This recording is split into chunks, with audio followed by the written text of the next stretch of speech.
Қазақтың монеталары әлемде теңдессіз. Оның безендірілуі мен жасалу технологиясы Еуропаның кәсіби коллекционерлері мен мамандарын таңғалдырып келеді.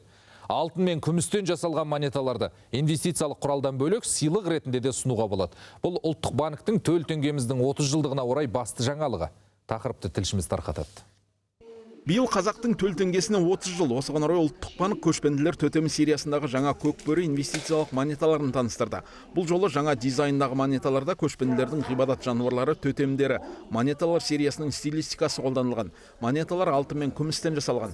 Бұл инвестиция құралын сыйға да тартуға болады. В 2018 году Национальный банк 2018 жылы ұлттық банк көкбөрі коллекциялық монеталарын шығарды және таралымы небәрі 300 дана болды. Нарықта бұл монеталарға сұраныс өте жоғары болғандықтан ол аздық етті. Осы монетаның дизайны, тақырыбы және философиясының тереңдігіне орай ребрендинг жасау туралы шешім қабылданды. Дәл осы жерде қорғаныс элементтері пайдаланылады, олар проф сапада жасалды. Бұл Қазақстанда бірінші рет қолға алынып отыр.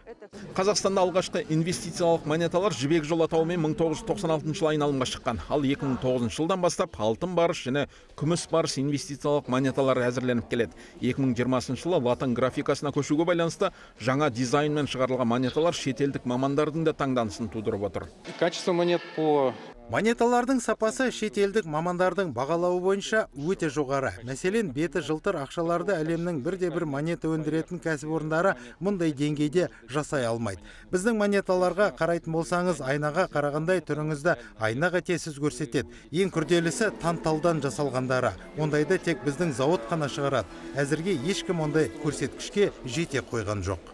Мамандар қаржыны инвестициялық монеталар күйінде ұстауға кеңес береді. Әр монетаның құны 60 000 теңгеден басталады.